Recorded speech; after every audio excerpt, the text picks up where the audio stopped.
একবার চিন্তা করে নৌকাটা ভাই।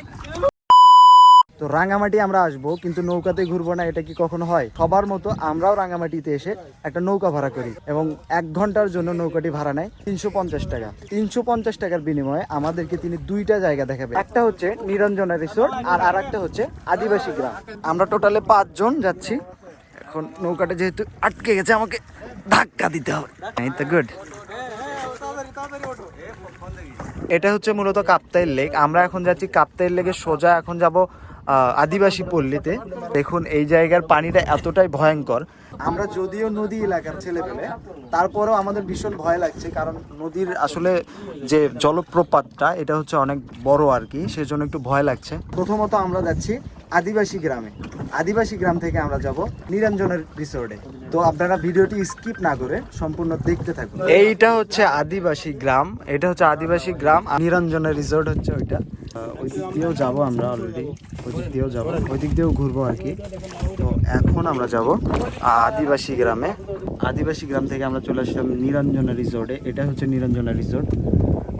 যদি নিরঞ্জনা রিসোর্টে থাকতে চান তাহলে অবশ্যই তাদের পেজ বলেন, ওয়েবসাইট বলেন, সেইখানে যোগাযোগ করতে পারেন।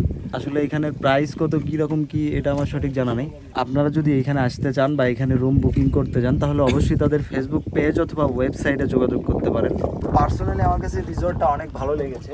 রিসোর্টের পরিবেশটা অনেক সুন্দর। তো আপনারা এখানে আসলে অবশ্যই রিসোর্টটা ট্রাই করতে পারেন।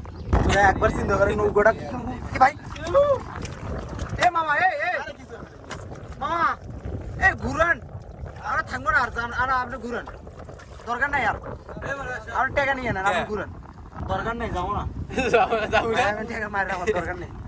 তুমি একবার দেখো নাকি এই নদীর স্রোতটা, মানে ইয়েটা দেখো। দেখছি রে, ও বাবা,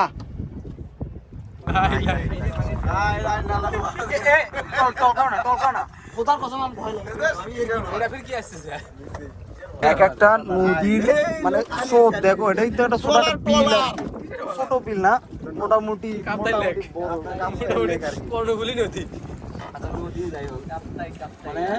এর যে এত বড় বড় যে ঢেউ নদী লাগালো, তাও আমার ভয় লাগতেছে ভাই। জীবনে অনেক নদী, মানে অনেক কয়েক নদী সতরেছি, আমাদের নদীও বড় আছে, অনেক বড়।